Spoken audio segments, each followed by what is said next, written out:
Assalomu alaykum, hurmatli brifing qatnashchilari.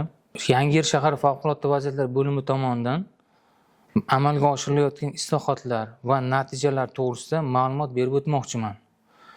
So'nggi yillarda mamlakatimizda aholining xavfsizligini ta'minlash va favqulodda vaziyatlarni oldini olish maqsadida tizimli islohotlar amalga oshirilib kelinmoqda. Davlat siyosatining ustuvor yo'nalishlarida biri sifatida mahalla darajasida xavfsiz muhitni yaratish va profilaktik choralarni kuchaytirish vazifasi belgilaydi.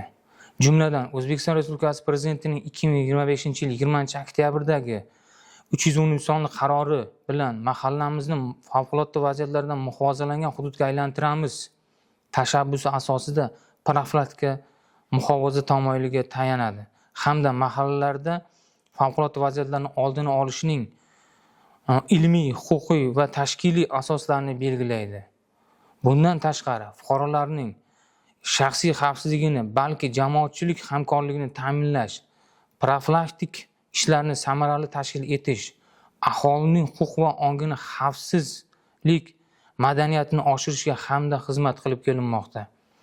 Ayni paytda favqulodda vaziyatlar profilaktikasining huquqiy mexanizmi ishlab chiqilib, bunda hujjatning asosiy yangiligi mahallalarda xavf darajasini baholash va manzilli profilaktik choralar ko'rish tizimini joriy etishdan iboratdir. Mazkur tizimga ko'ra har bir mahalla ilmiy-texnik yondashuv asosida o'rganilib, xavf darajasiga qarab qizil, sariq va yashil toifalarga ajratilmoqda.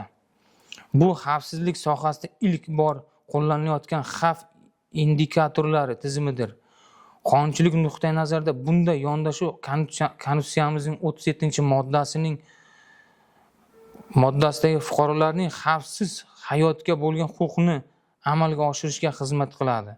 Shu bilan birga aholini va hududlarni tabiiy hamda texnogen xususiyatli favqulodda vaziyatlarni muhofaza qilish to'g'risidagi qonunda belgilangan favqulodda vaziyatlarni oldini olish joylardagi amalga oshirilgan vazifani hamda mahalla darajasigacha tushirilmoqda. Mazkur tashabbusga ko'ra xavfli yuqori mahallalar, ya'ni qizil va sariq muntazam ravishda xonadonboy o'rganilmoqda. Profilaktika ishlari hudud va tuman mahalla kesimida ishlab chiqiladi.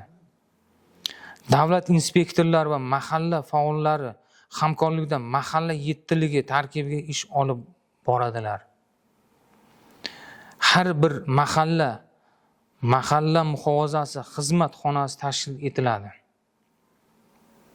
Bu mexanizm amalda joylarda mas'uliyatlikni oshirishda, chunki har bir inspektor mahalla yetakchisi o'z hududi uchun javobgar shaxs bo'ladi.